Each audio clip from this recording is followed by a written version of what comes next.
Salam əziz tələbələr, hər vaxtınız xeyir olsun. Bugün sizinlə Microsoft Word proqramına dair dərslərin video izahlarını başladırıq. Bugünkü dərsimiz Microsoft Word proqramında Home tabı və onun alt əmrlərinin izahı olacaq. Vaxt itirmədən istəyirəm dərsimizə başlayaq. Word proqramını adəti üzrə search sətrindən axtarıram. Və Word proqramı haqqında həm ümumi pəncərə quruluşu, həm də daxilindəki Home tabı haqqında məlumat verəcəm bugün sizə. Deməli, proqram interfeysi biz 2019 və 2024 versiyaları açdığımız halda bu cür bir görünüşlə rastlaşırıq ki, burada ilk olaraq Home pəncərəsində açır və bu hissədə yeni sənəd yaratmaq üçün hazır şablon nümunələri var və daha çox şablon nümunələri əldə etmək üçün burada More Template hissəsinə keçid edərək çoxlu şablon nümunələr əldə edə bilərsiniz və hazır Word sənədləri yaratmaq mümkündür. Və aşağı hissədən isə Reset bölməsi var ki, Reset bölməsində son açılan Word faylları görsənir ki, bu Reset bölməsində son açılan 50 Word faylını bu hissədən görə bilirik. Və yeni sənəd yaratmaq üçün isə blank dokumenti çıxaraq yeni Word sənədi yaradırıq. Və proqramın pəncərə quruluşu burada gördüyümüz kimi belədir ki, proqramın sol yuxarı küncü bizdə adlanır cəlb müraciət paneli və ya Quick Access Toolbar. Orta hissə bizdə adlanır Title bar və ya başlıq sətri. Başlıq sətrində yerləşir sənədin adı, sonra isə proqramın adı. Word proqramında sənədlərə verilən ilkin şərti ad Document 1, Document 2, Document 3 deyə adlandırılır. PowerPoint proqramında Presentation 1, Presentation 2, Excel'də Book 1, Book 2, Book 3, Access'də Database 1, Database 2, Database 3 deyə adlandırılır. Word-də isə standart olaraq Document 1, Document 2 deyə adlandırılacaq. Və sağ tərəfdə 3 dənə idarəetmə və əməliyyat menüləri yerləşir ki, çıx işarəsi açılan pəncərənin müvəqqəti olaraq tapşırıqlar panelinə yığır. Təzədən vurduğum halda açır və qaldırdığım yerdən davam edirəm. Üst-üstə kub işarəsi açılan pəncərəni ekranda kiçildir. Təzədən bu işarə dəyişib tək kub işarəsi olur və bu işarəyə vurduqda isə tam ekran boyunca yerləşir. Və həmçinin Windows 11 əməliyyat sistemlərində Snap Layouts deyə bir rejim var ki, burada tək kub işarəsinin üzərinə vuranda həmin rejim aktivləşir ki, siz pəncərəni bu ölçülərlə, yəni ekranın müəyyən bir 2/1 hissəsində, açılan pəncərəni ekranın 4/1 hissəsində yerləşdirə bilərsiniz. Tam ekran boyunca sıxıram. X işarəsi isə close-dur, aktiv pəncərəni, açıq pəncərəni tamamilə bağlamaq üçün istifadə olunur. Bu çıx işarəsi minimize əmri açılan pəncərəni tapşırıqlar panelinə yığdı bu hissəyə. Bunun klaviatur üzərindən qısa yolu Windows D qısa yoludur ki, Windows D düymələrini eyni anda sıxaraq biz eyni funksiyanı yerinə yetirə bilərik. Üst-üstə kub işarəsi ilə olduğu kimidir. X işarəsi isə, close əmri isə klaviatur üzərindən qısa yolu Alt F4-dür ki, proqram aktiv olduğu halda həmin proqramı tamamilə bağlamaq üçün istifadə olunur. Və növbəti yenə Word proqramı ibarətdir tablardan. Tablar dediyimiz anlayış nədir?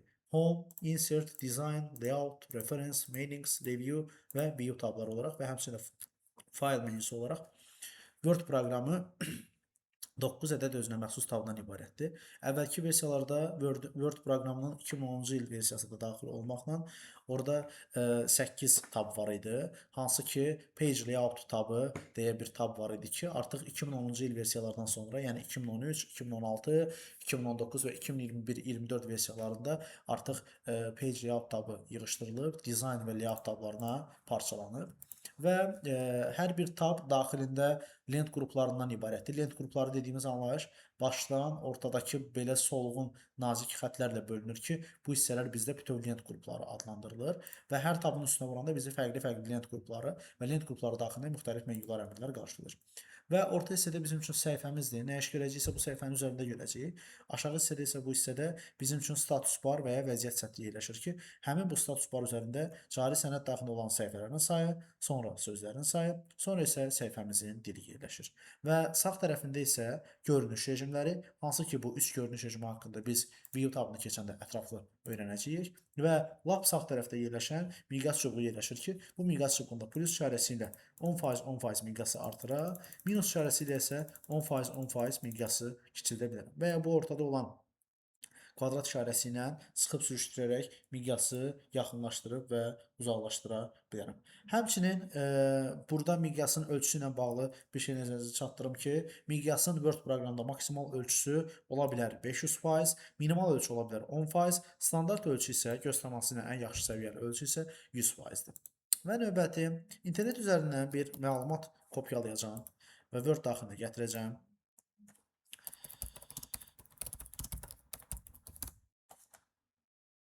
Və bir məlumat kopyalayıram. Və təbii ki, internet üzərindən məlumatı kopyalamaq üçün sıxıb sürüşdürürük üzərindən və seçəndən sonra biz bunu sağ düymə copy da eləyə bilərik və ya Ctrl+C qısa yolu ilə də kopyalaya bilərik. Aktiv pəncərədən çıxış edirəm və Word daxilinə köçürmək üçün Ctrl+V-dən də istifadə edə bilərəm və ya Home tabındakı bu Paste əmrindən də istifadə edə bilərəm və internet üzərindən məlumatı gətirdim. Çox hallarda belə bir halla rastlaşırıq ki, internet üzərindən kopyalayıb gətirdiyimiz məlumatın altından belə qırmızı xəttlər çəkilir. Bunun səbəbi nədir? Mətnimizin dili ilə səhifəmizin dilinin üst-üstə düşməməsi.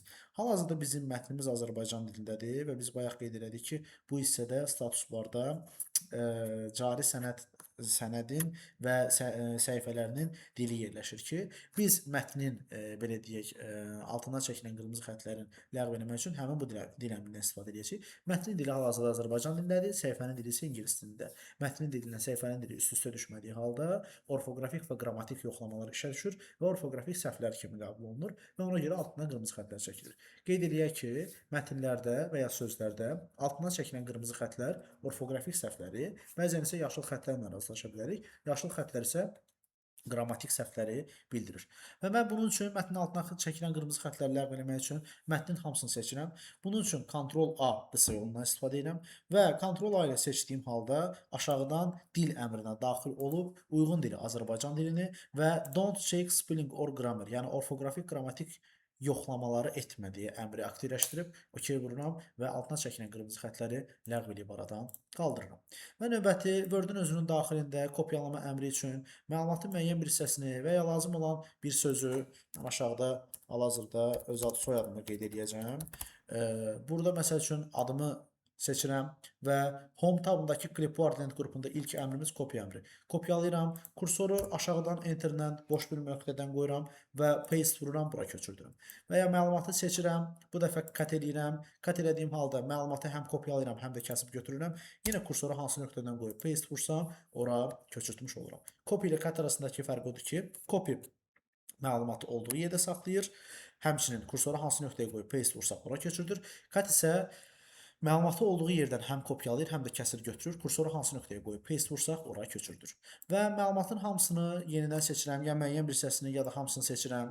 Və növbəti font length qrupu. Font length qrupunda ilk əmrimiz bax bu işarədir ki, burada hal-hazırda Verdana yazılıb, şrift üslubudur bu.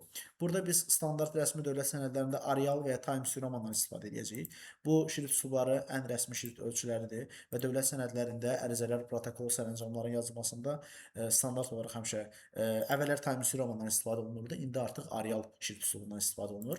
Növbəti, burada şrift ölçüsü yazılıb ki, 12 qeyd olunub hal-hazırda. Şrift ölçüsü susmaya görə, yəni standartlara görə 8 və 72 aralığında dəyişə bilər. Biz standart olaraq rəsmi dövlət sənədlərində 12 ölçüsündən istifadə edəcəyik. Bəzən titul vərəqlərində 14 ölçüsü deyə qəbul edirlər, amma standart olaraq 12 ölçüsündən istifadə edəcəyik.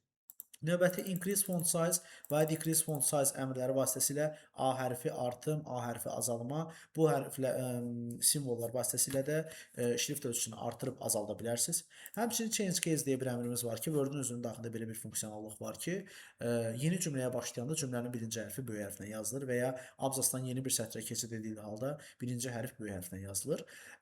Bunun səbəbi Word-də change case bölməsində sentence case seçilməsidir ki, sentence case seçildiyi halda standart cümlə formatında olur. Əgər bu bölmədən lowercase seçilsə, cümlə daxilində bütün sözlər və söz daxilində də bütün hərflər kiçik hərflərlə yazılmış olacaq. Uppercase seçilsə, tərsinə.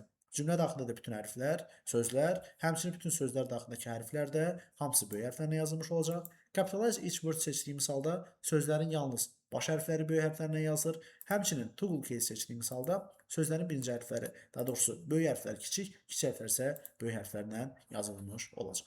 Və növbəti keçid edirik. Mən burada yenə ad soyadımı seçim eləyəcəm və bold əmri seçilmiş mətni qalınlaşdırır. Biraz şrift ölçüsünü artırıram ki, nəzərimizə çarpsın. Təzədən vurduğum halda ləğv eləyir. Bold əmrinin klaviatur üzərindən qısa yolu Ctrl+B-dir.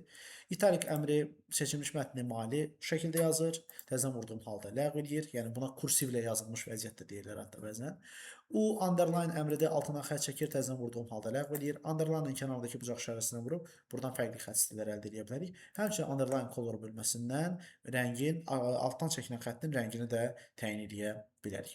Eyni zamanda burada AB strike sura əmrimiz var ki, seçilmiş mətnin ortasından xətt çəkir, təzədən vurduğum halda bunu ləğv edib aradan qaldırır. Və ya belə bir kimya formulu yazıram. H2O standart bildiyimiz suyun formuludur ki, bunu düstur vəziyyətinə, formula vəziyyətinə gətirmək üçün burada 2 rəqəmini ehmalca seçirəm və FontNet qrupundakı subscript əmri vasitəsilə aşağı indeksə düşürürəm.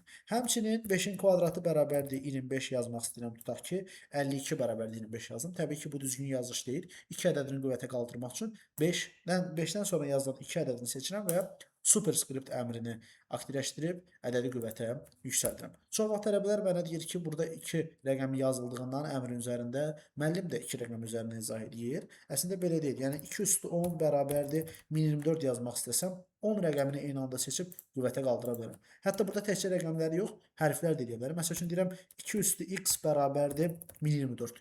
X-i tapmaq üçün bir test tərtib edirəm. X-i bu qaydada qüvvətə yüksəldirəm və hərfi superscript əmri ilə indeksləmiş oluram. Və növbəti seçilmiş mətnə hazır stillər verə bilərik text effekt bölməsindən. Bu bizim bir o qədər nəzərə çarpıb buradan görsədim. Hazır stillər verə bilərik bu qaydada gördüyünüz kimi. Həmçinin seçdiyim yazını seçdim və buradan text highlight color əmrimiz var ki, seçdiyim yazının arxa fonuna rəng təyin edə bilərik. Həmçinin bu rəngi ləğv eləmək üçün seçirəm və yenidən bura daxil oluram. Buradan no color seçirəm, ləğv edib aradan qaldırıram. Eyni zamanda şriftin yazılarının öz rəngini dəyişdirmək üçün seçirəm və font color bölməsindən yazının şriftin öz rəngini dəyişdirirəm. Həmçinin bura daxil oldum. Buradan avtomatik və ya qara rəng seçirəm, standart vəziyyətinə qaytarıram. Və növbəti yazdığım yazı bu FontNet qrupu ilə bağlı olan əmrlər oldu. Yazdığım yazıya müxtəlif stillər verirəm. Bu qaydada. Tutaq ki, deyək, şriftin öz rəngini də dəyişdirirəm. İndi mən deyək ki, buna verdiyim stili aşağıda tutaq ki, biznes sözünə köçürtmək istəyirəm.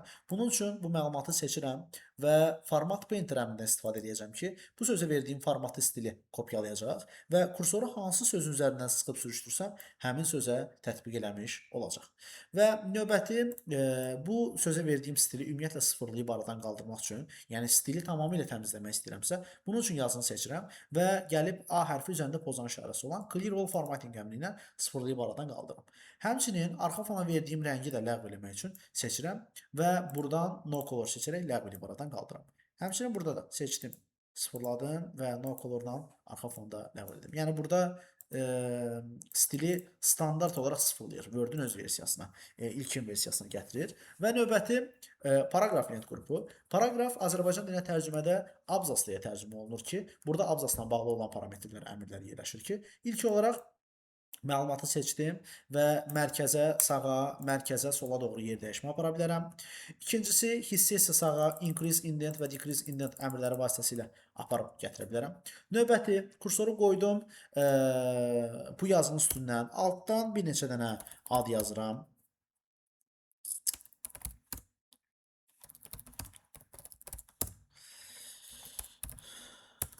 İndi bunlarda əlifba sırası ilə belə deyək, istifadə edəcəyik düzmək üçün. Ona görə bəzi adları seçim olaraq yazıram.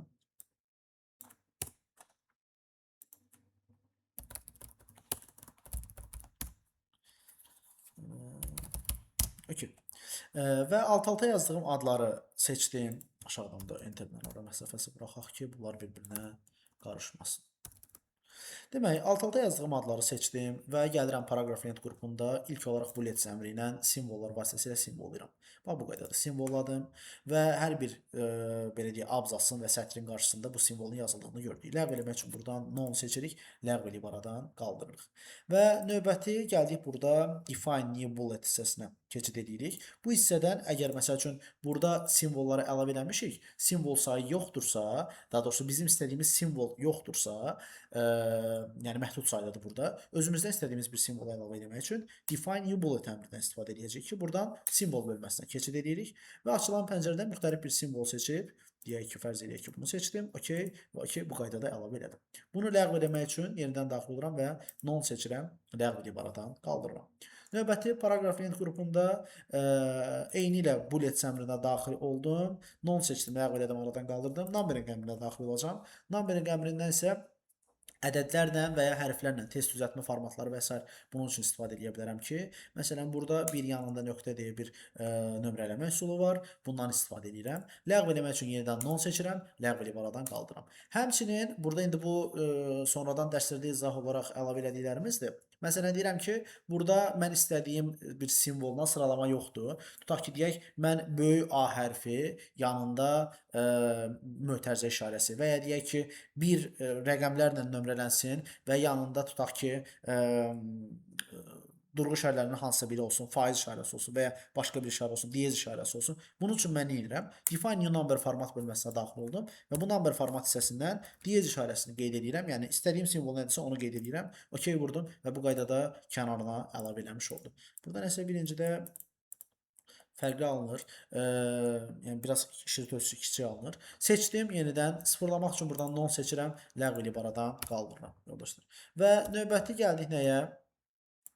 Bunların hamısını əvvəl keçirdik. Okay. Növbəti yenə bunları alt-alta yazdığım yazıları seçdim və bu sətirlər arası məsafələr, abzaslar arası məsafələri artırıb azaltmaq üçün bunun üçün paragrafdakı line and paragraph spacing deyə bir əmrimiz var. Buradan 1.0, 1.15, 1.5, 2.0, 2.5 və 3.0 deyə ölçülər var ki, sətirlər arası hündürlükləri təyin edirəm. Çox vaxt tələbələr deyir ki, gələk bu ikisinin ortasına bir yazı yazaq. Bu mümkün deyil, çünki mən burada sadəcə sətrin hündürlüyünü artırmış oluram. Bunu ləğv etmək üçün yenidən seçirəm buranı və uzanmayıb aşağıya qədər. Yox. Buranı seçirəm və gəlib bura daxil oldum. Buradan 1.0 ölçüsü seçirəm və standart vəziyyətə qaytarıram. Və bəzən bu alt-alta yazılan yazılarda məsələn kursoru qoyuram Ayxan adının üzərində və gəldim bura. Burada məsəl üçün add space before paragraf vuraraq yuxarısına doğru bir boşluq əlavə edə bilərik. Həmçinin bu boşluğu silmək üçün yenidən bura daxil olub remove space before paragraph. Yəni tərcümədə necə tərcümə olunur? Paragrafdan, abzasdan əvvələ boşluq əlavə et. Nə boşluq əlavə edir? Həmçinin burada da paragrafdan after, sonraya boşluq əlavə et. Bunu aktivləşdirsəm, Ayxan paragrafından, abzasından sonraya boşluq əlavə edəcək. Ləğv etmək üçün də remove vururam və silib aradan qaldıram. Təbii ki, hamısını seçib buradan tətbiq eləsək, hamısının arasına boşluq əlavə etmiş olacaq. Və növbəti biz bayaq belə bir şey öyrəndik ki, şriftin arxa fonuna rəng vermək üçün yazını seçdim və buradan text highlight colordan rəngi tətbiq elədim. Sözün arxa fonuna rəng verdi. Sözü seçdim, sözün öz rəngini dəyişdirmək üçün buradan font colordan rəngi tətbiq elədim. Biri də var ki, heç bir söz seçmirəm, kursoru qoyuram söz üzərində və gəlirəm buradan shading əmri vasitəsilə bir rəng təyin edirəm. Bu rəng isə sətrə və ya abzasa bütövlükdə rəng tətbiq eləmiş olur.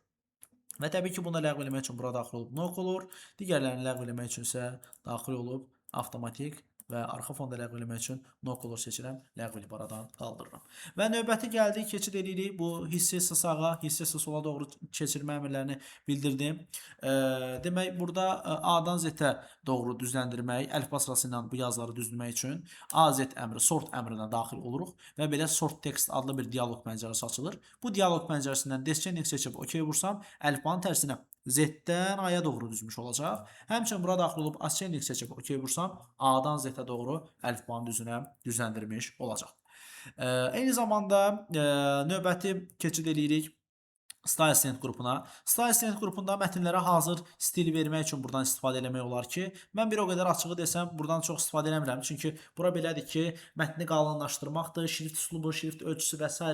bütün stilləri bir arada toplayır. Amma yəni mən bundan bir o qədər çox istifadə eləmirəm.